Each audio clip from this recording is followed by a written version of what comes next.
पर एक कॉमन चीज जरूर दिखाई पड़ती है और वो है ई रिक्शा। जी हाँ, ई रिक्शा जिसकी चर्चा हम आज इसलिए कर रहे हैं कि आज के दौर में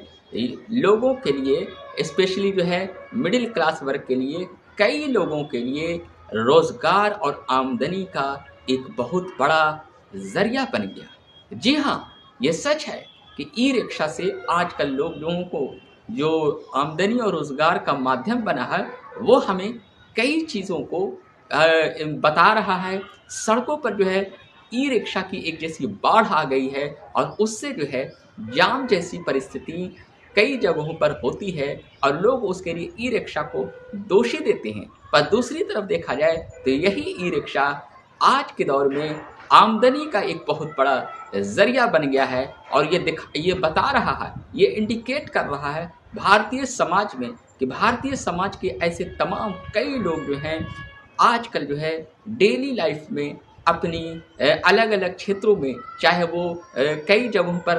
उनकी नौकरियां जो छूट गई है, बहुत से ऐसे लोग जो पढ़ लिख के उन्हें रोजगार नहीं मिल रहा है, कहीं ना कहीं जो है ई रिक्शा उनकी डेली लाइफ में एक आमदनी का सहारा बन रहा है। जी हाँ, सोचा जाए तो आज हम एक इंटरेस्टेड वीडियो लेकर आए हैं उन तमाम पहलुओं को जानने की कोशिश करने की, खंगालने की कि आखिर इस दौर में ई रिक्शा जो है लोगों को किस तरह का सहारा बन रहा है और इससे जो है हमारे जो देश की हालात और परिस्थितियां हैं उस परिस्थिति में किस तरह से ई रिक्शा ने दस्तक दी, खासकर इंडिया में, और किस तरह से इसकी जो तादाद है वो बढ़ रही है और हमारे समाज में हमें क्या संदेश दे रही है, इसकी कैसे क्या शुरुआत हुई, तमाम पहलुओं को जानने और खंगालने की कोशिश करेंगे। इसलिए ये वीडियो काफ़ी इम्पोर्टेंट, काफ़ी नॉलेजेबल है। वीडियो को आप लोग इन तक जरूर देखिएगा। 2010, जी हाँ, ये एक ऐसा दौर था जब इंडिया में ई रिक्शा की शुरुआत हुई थी और 2012 या 13 का वो दौर था। मैं जो है खुद यूनिवर्सिटी क्लास के लिए जा रहा था तो सबसे पहले मेरी नज़र जो है ई रिक्शा पर पड़ी थी और उसमें जो है कुछ विदेशी पर्यटक, खासकर बौद्धिस्ट लोग बैठे हुए थे। जब मैंने पहली बार ई रिक्शा को 2011-12 में देखा था, बोध गया के क्षेत्रों में जब मैं क्लास के लिए यूनिवर्सिटी जा रहा था, तो मुझे उस रिक्शे पर जब पहली बार नज़र पड़ी तो मुझे कुछ थोड़ा सा अजीब लगा। एक तो काफ़ी जो है छोटे हाइट में काफ़ी नीचे तक के थे और काफ़ी जो है उस पर जो है 2-3 ठो जो है विदेशी लोग बैठे हुए थे। तो मुझे जो है वो रिक्शा देखने में अच्छा भी लगा और कुछ अजीब तरह का भी मुझे लगा कि ये एक नए तरह का रिक्शा आ गया है। लेकिन मुझे ये पता नहीं था कि आने वाला यही 1-2 साल में ये ई रिक्शा की तादाद इतनी बढ़ जाएगी कि हर जगह पर इसकी संख्या बढ़ेगी और क्या स्पेशली जो है बड़े बूढ़े क्या हर नौजवान जो रोज़गार की तलाश कर रहा है, जिन्हें रोज़गार नहीं मिल रहा है या फिर जिसे कई जगहों पर प्राइवेट नौकरी से निकाल दिया गया या फिर खुद वो हट गया, तो मुझे ये पता नहीं था कि आगे चलकर यही ई रिक्शा जो है लोगों को डेली रोज़गार और आमदनी का एक बड़ा सहारा बनेगा। साथ ही जो है बेरोजगारी के उन तमाम पहलुओं को ये ई रिक्शा एक सहारा के तौर पर उभरेगा। तो कहीं ना कहीं देखा जाए तो आने वाला समय यानी 2012 और 13 आते आते और फिर जो है कोविड-19 के बाद तो ऐसा लगता है कि पूरे भारत में कई जगहों पर ई रिक्शा की बाढ़ आ गई, भर गए ई रिक्शा तमाम जगहों पर जाए। चाहे हम बात करें स्पेशली नवादा में कि आप लोग सैकड़ों ई रिक्शा देखे होंगे और पुराने जो रिक्शा हैं वो रिक्शा जो है बंद हो चुके और नए बंद हो चुके। हालांकि अभी भी कई जगहों पे इक्के दुक्के बहुत कम मात्रा में रिक्शा दिखाई पड़ते हैं, लेकिन ई रिक्शा की तादाद काफ़ी ज़्यादा बढ़ गई और आप लोग देख सकते हैं कि चाहे वो दिल्ली हो, पटना हो, मुंबई हो मद्रास हो, उत्तर का भाग चाहे वो दिल्ली, पंजाब, हरियाणा, कश्मीर हो, दक्षिण का जो है तमिलनाडु और आंध्र प्रदेश हो, या फिर नॉर्थ ईस्ट के असम, मेघालय हो, या फिर साउथ के जो है स्पेशली ये खासकर जो है स्पेशली अगर हम पश्चिम का इलाका हो, तमाम जगहों देश के हर क्षेत्रों में,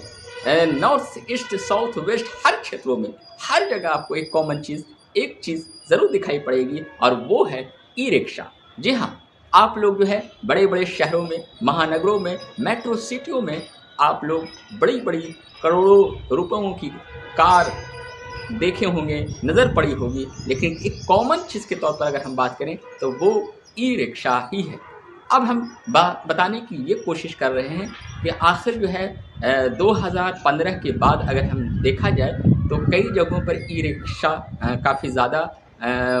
बढ़े हैं, और ई रिक्शा की जो सबसे बड़ी ख़ासियत है वो ये है कि ये प्रदूषण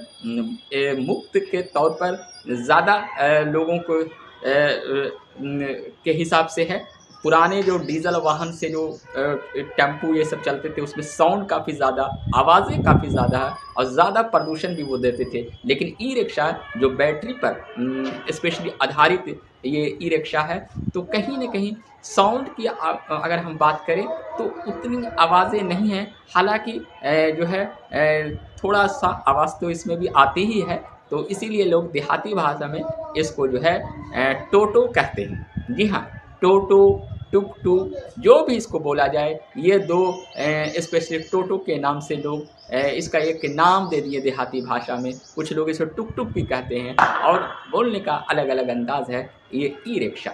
दरअसल अगर देखा जाए तो वर्ल्ड के सिनारियों पर अगर हम नज़र डालते हैं तो वर्ल्ड के कई यूरोपीय देशों में स्पेशली जो है प्रदूषण मुक्त जो है तीन पहिया वाहन हो या फिर जो है चरपहिया वाहन हो, कई नए नए बनना शुरू हुए। और यूरोप के कई देश हैं और एशिया के भी जो विकसित देश हैं, विकासशील देश हैं, तो उन तमाम जगहों पर जो है तीन पहिया वाहन बनने लगे, ऐसे जिसमें आवाज़ें भी कम हो, ऐसे रिक्शे जिसमें सहूलियत हो बैठने का। तो कई जगहों पर आप देख सकते हैं वर्ल्ड के कई कंट्री में। उसके बाद अगर हम इंडिया पर नज़र डालें तो 2013-14 में ये ई रिक्शा काफ़ी ज़्यादा मतलब बने, और इन रिक्शे को बनाने का मकसद इसके कई थे। पहली चीज़ ये कि ये बैटरी पर चलने वाला ये आधारित रिक्शा में आवाज़ें बहुत ज़्यादा नहीं है, प्रदूषण से थोड़ा-सा मुक्त होगा, और सबसे बढ़ के ख़ासियत है कि इसको बैठने में लोगों को आराम है। ख़ासकर जो है जो ओल्ड एज वाले लोग हैं उनको पुराने रिक्शों पर बैठने में काफ़ी ज़्यादा परेशानियां होती थी, क्योंकि वो ऊंचाई पर थे, लेकिन ये रिक्शा की हाइट जो है नीची है, इसलिए आसानी से लोग बैठ जाते हैं, और आवाज़ें भी जो है आती है, लेकिन वो उतना वैसी आवाज़ें नहीं आती। तो कहीं न कहीं ये लोगों को आराम हुआ, और देखते देखते कई जगहों पर जब ये रिक्शा आया तो सब लोग जो है इस रिक्शे पर एक तरह से बैठने की कोशिश करने लगे, और लोग बैठने भी लगे। और कहीं न कहीं हर लोगों को कहीं न कहीं ये मौका ज़रूर मिला होगा, चाहे वो शहर हो, गाँव हो, कस्बे हो, ई रिक्शा पर लोग बैठते हैं और बैठकर वो जाते हैं। भले ही वो जो है फोर व्हीलर से उनके पास अपनी हो या फिर और भी कई साधन हो, लेकिन मौका मिलता है तो लोग चाहे वो शौक़ से, चाहे वो मजबूरी से कहीं भी जाएंगे तो ई रिक्शा एक ऑप्शन के तौर पर कहीं ना कहीं मिलेगा, तो उस पर लोग बैठ सकते हैं या बैठते ही हैं, आप लोग भी जानते होंगे। तो दरअसल जो है शुरुआत में अगर हम देखें तो धीरे धीरे जो है ई रिक्शा पर लोग बैठना शुरू कर दिए, और लोग आने जाने लगे। धीरे धीरे पुराने रिक्शों की तादाद कम हो गई। साथ ही अगर देखा जाए तो पुराने मॉडल के जो टेम्पू है, वो टेम्पुओं की भी कमी होने लगी। वजह ये है कि टेम्पुओं में आवाज़ें ज़्यादा हुई। वजह ये भी है कि टेम्पुओं में जो है थोड़ा ज़्यादा सवारी उस पर बैठाने की है, लेकिन ई रिक्शे में जो है 3 या 4 ही, हालांकि 4 आदमी को बैठने का परमिशन है, लेकिन कभी कभी ई रिक्शे पर भी कुछ हद से ज़्यादा लोग बैठ जाते हैं, तो इससे लोग आने जाने में एक तरह का बेहतर फील होने लगे और तब से ई रिक्शा का एक तरह से हर जगह ये आराम हो गया। साथ ही जो है अगर देखा जाए तो लंबी दूरी के गांव कस्बों में कच्ची सड़कें हैं, हालांकि कई जगहों पर केंद्र की कोशिश है कि कई जगहों पर सड़कों को जो है गाँव की सड़कों को गाँव से आसपास की मेन सड़कों को जोड़ने की कोशिश की जा रही है और पंचायती राज व्यवस्था के तहत आप इसका विकास कई जगहों पर आप लोग ज़रूर देखे होंगे। रिमोट एरिया के वो गांव जो पहले बाढ़ के ज़माने में मेन जगहों से मेन रोड से डिस्कनेक्ट हो जाते थे, लोग जो है कमर भर पानी में आते जाते थे, वो दौर कैसा था। ख़ासकर अगर हम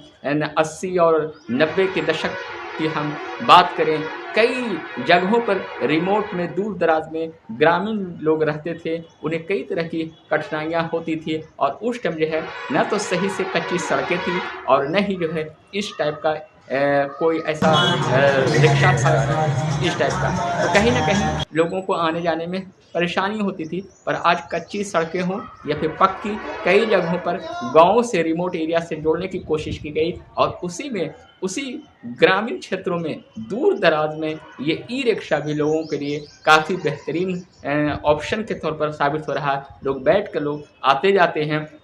यहाँ तक कि सामान भी जो है कुछ रख कर लोग जाते हैं। हालांकि 40 से 50 केजी से ज़्यादा सामान ढोने का परमिशन नहीं है। ई रिक्शा के लिए बाज़ाब्ते कई जगहों पर रूल बनाए गए हैं, इसके लिए रजिस्ट्रेशन अब कराना पड़ता है, पंजीकरण जिसको बोलते हैं वो कराना पड़ता है और इसके रूल रेगुलेशन अपनाए गए हैं कई जगहों पर, चाहे यूपी हो चाहे दिल्ली या आसपास में, क्योंकि ट्रैफिक नियम के अनुसार भी हर चीज़ को चलनी चाहिए ताकि दूसरे लोगों को परेशानी नहीं हो, आम लोगों को परेशानी नहीं हो, जाम जैसी स्थिति नहीं हो और साथ ही जो है दूसरे वाहनों को भी आने जाने में परेशानी नहीं हो। तो कहीं ना कहीं इन तमाम चीज़ों के लिए इसके लिए भी परमिशन करने और इसके लिए सर्टिफिकेट रजिस्ट्रेशन बनाए गए हैं कई जगहों पर और कई जगहों पर इसके लिए जो है समय समय पर, चाहे वो स्पेशली कोई बड़े फंक्शन हो, उत्सव हो या फिर जो है चुनाव जैसी स्थिति हो, तमाम जब प्रशासनिक तौर पर जो है स्पेशली देखा जाता है कि सड़कें कहीं ज़्यादा बिज़ी हो रही है, बड़े बड़े त्योहारों में जब लोग भीड़ जमा होते हैं, ख़ासकर दुर्गा पूजा हो या फिर कोई भी त्यौहार हो, जब भीड़ ज़्यादा होती है तो ऐसे में जो है मेन रूट से जहाँ पर ज़्यादा व्हीकल्स के जाम होने की स्थिति होती है और तो ऐसे में जो है समय समय पर प्रशासनिक व्यवस्था के तौर पर ये इंतज़ाम किया जाता है कि मेन रूट का डाइवर्ट किया जाता है और दूसरे रूट से चलाने की अनुमति दी जाती है और उसमें ई रिक्शा भी शामिल होता है। राजधानी के पटना हो, दिल्ली भारत की राजधानी हो, चाहे भी किसी भी शहर में हो या फिर किसी डिस्ट्रिक्ट में हो, समय समय पर जब कोई त्यौहार आते हैं या फिर जब भीड़ भाड़ जब ज़्यादा होते हैं तो सहूलियत के लिए लोगों के लिए जाम जैसी स्थिति नहीं हो तो ये ई रिक्शे को भी एक स्पेशली रूट से जाने की अनुमति दी जाती है। लेकिन कई बार ऐसा भी होता है कि मोटरसाइकिल से लेकर ई रिक्शा तमाम जगहों से लोगों को जाम जैसी स्थिति होती है और वो भी काफ़ी ज़्यादा बड़े जाम जैसी स्थिति होती है जिससे लोग परेशान होते हैं और कभी कभी लोगों को कई जगहों पर पैदल जाने की भी स्थिति होती है। बहरहाल वर्ल्ड में अगर हम बात करें तो चाइना जो है सबसे बड़ा पॉपुलेशन के तौर पर तो था, लेकिन हाल ही की रिपोर्ट के बाद वर्ल्ड में जो है पॉपुलेशन में इंडिया जो है आगे बढ़ चुका है और भारत की आबादी लगातार बढ़ती जा रही है और ऐसे में आबादी अगर इंडिया की बढ़ रही है तो उस हिसाब से लोगों को आमदनी नहीं हो रही है और हालात जो है अर्थव्यवस्था का तो इतना ज़्यादा ख़राब हो गया है कि आप लोग भी जानते ही होंगे कि अभी हाल ही में स्पेशली सितंबर अक्टूबर की जो रिपोर्ट आई थी उसमें जीडीपी की जो ग्रोथ थी वो 6.5 के एवरेज से थी और कहीं ना कहीं जो है जीडीपी की ग्रोथ कम होती जा रही है, महंगाई काफ़ी ज़्यादा बढ़ गई, बेरोज़गारी काफ़ी ज़्यादा बढ़ गई है और उसी बेरोज़गारी का एक सच्ची तस्वीर पेश हो रही है कि आज के युवा चाहे वो मैट्रिक हो चाहे वो ग्रेजुएट हो युवा लोग जो है, जो बहुत से लोग प्राइवेट जॉब छोड़ चुके हैं या फिर जिनकी नौकरी छूट गई है या फिर जिन्हें जो है कोई सहारा नहीं हो रहा, तो कहीं न कहीं एक तरफ ई-रिक्शा हमारे लिए जाम जैसी स्थिति के लिए लोग बहुत से लोग इस पर तंज़ कसते हैं, तो दूसरी तरफ जो है ये रोज़गार का और आमदनी का एक बहुत बड़ा ज़रिया बनता जा रहा है, एक बहुत बड़ा ऑप्शन बनता जा रहा है। ये तस्वीर दिखा रहा है कि भारत में जो है आमदनी के लिए और लोगों को जो है रोज़गार देने के लिए ई-रिक्शा जो है एक बहुत बड़ा सहारा के तौर पर बना है और एक तरह से एक सहारा बना है। या फिर कोविड के ज़माने के दौरान कई लोगों की नौकरियाँ छूट गई, कई युवा लोग पढ़ लिख कर कई जगहों पर जो है बड़ी-बड़ी डिग्रियाँ उन्होंने हासिल की, लेकिन तब जब उन्हें रोज़गार नहीं मिल रहा था, तो बहुत से युवा लोग जो है और यहाँ तक कि बहुत सी महिलाएँ भी जिन्हें हम ट्रेनिंग भी दी गई कई जगहों पर, और वो भी जो है ई-रिक्शा चलाते हुए कई जगहों पर आप लोगों को देखा होगा, या अगर नहीं देखा होगा तो न्यूज़ के माध्यम से सुनने का मौका मिला होगा कि महिलाएं भी अपना जीवन पोषण भरण पोषण जो है वो अब ई-रिक्शा से कुछ जगहों पर कर रही हैं। कहीं न कहीं एक तरफ जो है देश में आप लोग सुने होंगे MBA चाय वाला, ग्रेजुएट चाय वाली, ये तमाम देखे होंगे कि कई लोग जो है पढ़ लिख कर वो जो है चाय का बिजनेस कर रहे थे। अपने स्टार्टअप का जो एक मुहिम, एक टर्म का जो इजाद हुआ कि स्टार्टअप किया जाए और एक कोई अपना बिजनेस चलाया जाए, तो उस ख्वाब और उस सपने को आगे बढ़ाने की कोशिश करिए, या फिर एक तरफ ये देखिए कि लोगों में रोज़गार नहीं मिल रहा है, लोगों में कितनी मजबूरियां हैं, कितनी विवशता है कि ग्रेजुएट होके मैट्रिक और इंटर पास होकर वो लोग जो है छोटे छोटे काम भी करने के लिए मजबूर हो रहे हैं। हालांकि काम कोई भी हो, चाहे वो छोटे काम हो या बड़े काम हो, काम होते हैं और कामों को इक्वलिटी के हिसाब से देखनी चाहिए, उसे नीची नज़र से नहीं देखनी चाहिए। लेकिन एक चीज़ ये भी है कि बहुत से लोगों के दिलो दिमाग को ये भी बात आती है कि आखिर उन्हें अगर पकौड़ा बेचना ही पड़े, आखिर उन्हें चाय बेचना ही पड़े, और आखिर उन्हें जो है छोटे छोटे काम करना ही पड़े, आखिर उन्हें जो है ग्रेजुएट होके ई-रिक्शा चलाने के लिए ज़रूरी पड़े, तो उन्होंने जो सपने रखे, जो उन्होंने सपने को संजोया कि वो जो है ग्रेजुएट करके अच्छे मेहनत करके अच्छे पढ़ लिख कर रोज़गार के लिए वेट किया, लेकिन सही समय पर उन्हें रोज़गार नहीं मिला, तो उसी विवशता के वजह से युवा लोग जो है ई-रिक्शा को भी चलाने पर मजबूर हुए, और ई-रिक्शा जो है डेली 500 से 800 हज़ार रुपये उन्हें दे रहा है। और कहीं न कहीं आमदनी और सहारा के तौर पर कोरोना काल के बाद से लोगों को जो रोज़गार छूटे, उस दौर के बाद से तो ई-रिक्शा की एक तरह से बाढ़ हो गई, और एक पॉजिटिव वे, एक सकारात्मक दिशा के तौर पर भी, और एक हालात और परिस्थिति के हिसाब से भी, दोनों हिसाब से ई-रिक्शा जो है आज जो है सड़कों पर काफ़ी दिखाई पड़ता है, और कहीं न कहीं इसे एक पॉजिटिव वे में, एक सहारा, एक रोज़गार की तलाश के तौर पर भी इसे मानना चाहिए, और इसे एक पॉजिटिव वे के तौर पर देखना चाहिए। अब हम बात कर रहे हैं कि ई-रिक्शा जो कि आजकल कई जगहों कई लोगों को रोज़गार तो दे ही रहे हैं, दूसरी चीज़ है लोन के माध्यम से भी ई-रिक्शा निकाले जाते हैं। 1.5-2 लाख रुपए में शुरुआत में तो इसकी कीमत कम थी, लेकिन अब थोड़ा कीमत बढ़ गई है, तो लोन निकाल कर लोग ई-रिक्शा को लेते हैं। और ई-रिक्शा स्पेशली देखा जाए तो इसमें जो है एक लॉन्ग टर्म की बैटरी लगी रहती है, 6 महीना साल भर में इस बैटरी को हटाया जाता है, तो उसमें भी 5,000 8,000 रुपये तक लगते हैं। कई क्वालिटी के ई-रिक्शा हैं, और कई कंपनियां जो है काफ़ी ई-रिक्शा को बना भी रही है। स्पेशली अगर देखा जाए, चाहे हम मयूर कंपनी हो, महिंद्रा हो, ये तमाम के अलग अलग मॉडल के ई-रिक्शा जो है बिकते हैं, और लोग जो है युवा लोग जो है उसे ख़रीद रहे हैं। बहुत से लोग लोन पर भी ले रहे हैं, और साल 2 साल में उस लोन को, कर्ज को वसूल भी कर देते हैं, और इस तरह से ई-रिक्शा चलाते हैं। ई-रिक्शा में एक ख़ासियत एक और भी चीज़ है। जी हाँ, एक चीज़ ये है कि ई रिक्शा में ज़्यादा ट्रेनिंग की ज़रूरत नहीं होती है, ज़्यादा प्रशिक्षण की नहीं होती है, कम स्किल्स वाले लोग भी ई रिक्शा को चला लेते हैं। जी हाँ, किसी भी रोज़गार में दूसरे क्षेत्रों में अगर देखा जाए, कल कारखाने से लेकर तमाम ऐसी चीज़ है जहाँ एक लॉन्ग ड्यूरेशन तक 6 महीने तक प्रशिक्षण की ज़रूरत पड़ती है, लेकिन ई रिक्शा में 5 से 7 दिनों के अंदर ही वो जो है कंफर्टेबल ढंग से, अच्छे ढंग से जिन्हें चलाने की आदत है, जिन्हें नॉलेज है, तो वो लोग चला लेते हैं और लंबी दूरी तक कहीं भी जो है, चाहे वो सामान हो, चाहे आम आदमी हो, तो उसको लेकर वो लोग जाते हैं। और गाँव हो, कस्बों हो, शहर हो, कहीं भी ई रिक्शा आपको ज़रूर दिखाई पड़ेगा।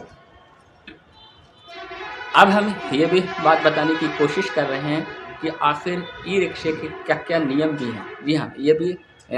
आप लोगों को बताने की कोशिश कर रहे हैं कि दरअसल अगर देखा जाए तो ई रिक्शा के भी नियम बनाए गए हैं, जैसे 40-50 केजी से ज़्यादा सामान उस पर नहीं लादने का, साथ ही जो है 4 आदमी से ज़्यादा बैठाने का नहीं है, और जो है समय समय पर कई बार जो है रूट के लिए भी रूल निकाल देते हैं कि इस रूट से ई रिक्शा को इतना टाइम तक जाना है, यहाँ नहीं जाना है। तो कहीं न कहीं इसके लिए रजिस्ट्रेशन होते हैं, पंजीकरण होते हैं, कई जगहों पर इसे सख्ती से अपनाया भी गया है, और कई जगहों पर जो है इसे जो है देखा भी जाता है। तो इस तरह से इसके रूल रेगुलेशन को बनाया गया है ताकि ट्रैफिक व्यवस्था अच्छा हो और लोग जो है अच्छे से आने जाने में लोगों को कठिनाइयाँ नहीं हो। तो इन तमाम चीज़ों की वजह से ई रिक्शा को जो है स्पेशली इसके लिए रजिस्ट्रेशन करवाना ज़रूरी कई जगहों पर हो गया। तो इन तमाम चीज़ों के अलावा अगर हम देखें तो जो है इसमें जो है पीछे साइड में सामान रखने के भी जो है जगह हो जाती है, और लोग जो है इस पर आराम से लोग जो है बैठकर जाते हैं। और एक चीज़ ये भी है कि ये पक्की सड़क हो या कच्ची सड़क हो, कहीं पर भी हो, ज़्यादातर जगहों पर आराम से ई रिक्शा चला जाता है, और इसीलिए ई रिक्शा पर लोग जो है बैठकर जाते हैं। दूसरी चीज़ ये है कि ई रिक्शा के लिए कोई ख़ास स्पेशल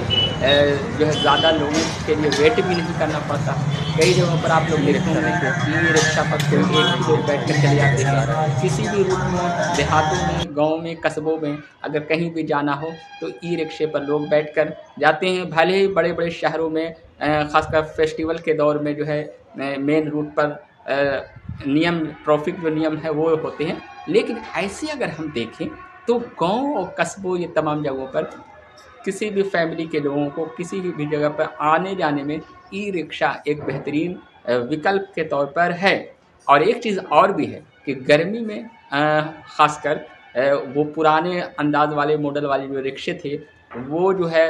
जिस पर आदमी खुद जो चलाते थे, काफ़ी ज़्यादा कठिन मेहनत की ज़रूरत थी, और उस वजह से कभी-कभी जब ज़्यादा गर्मी पड़ती थी अप्रैल मई में, तो 12 बजे 11 बजे वो रिक्शे पर लोग जो है वो रिक्शा वाले चलाते नहीं थे या कहीं दूर जाने नहीं जाते थे। तो ऐसे में लोग जो है भारी भरकम सामान को लेकर, ख़ासकर जो है स्पेशली अगर हम देखें तो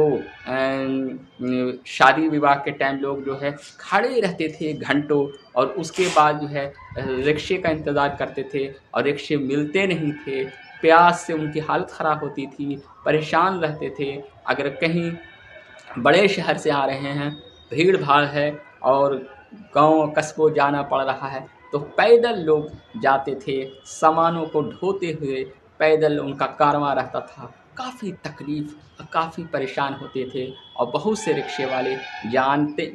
नहीं जाते थे क्योंकि गर्मी ज़्यादा पड़ती थी, वो नहीं जाना चाहते थे, या कई बार ऐसे भी होते थे, या फिर जो है मनमाना पैसे वसूल करते थे, तब जाने के लिए तैयारी करते थे, कोशिश करते थे। कहने का मतलब ये है काफ़ी परेशानियाँ थी। लेकिन अब जब ई रिक्शा आ गया है तो कहीं न कहीं पर लोगों को ये रिक्शा मिलता है, वहाँ अपना सामान रख के वो जाते भी हैं। चलाने वाले को भी उतना तकलीफ़ नहीं होती है, और बैठने वाले लोगों को भी कोई तकलीफ़ ज़्यादा नहीं होती है। भाड़े भी जो है ज़्यादा नहीं है, उचित भाड़े लिए जाते हैं। साउंड आवाज़ भी कम होते हैं। युवाओं के लिए डेली 500 से 1000 रुपये कमाई का एक ज़रिया भी बनता है। और कहीं न कहीं आज की युवा पीढ़ी जो स्पेशली जो है रोज़गार की तलाश में है, डेली की आमदनी की तलाश में है, और जिनकी जो कहीं न कहीं जो है आर्थिक बदहाली की के उस हालात में हैं, तो ऐसे में उन लोगों के लिए ई रिक्शा एक बेहतरीन ऑप्शन के तौर पर आ गया है। और बहुत से लोग जो है ई रिक्शा चलाकर डेली जो है अपनी आमदनी और और अपनी डेली उन्हें आमदनी उन्हें मिल रही है। और कहीं न कहीं इस दौर में जो है ऐसे लोगों के लिए जो स्पेशली जो है रोज़गार की तलाश में है, तो कहीं न कहीं जो है ई रिक्शा जो है आज के दौर में जो है आमदनी और रोज़गार का एक बेहतरीन जो है ऑप्शन के तौर पर, एक जो है बेहतरीन जो है विकल्प के तौर पर उभरा है। और कहीं न कहीं जो है यह जो है लोगों के लिए डेली रोज़गार और आमदनी का एक नया ज़रिया बना है। शुक्रिया।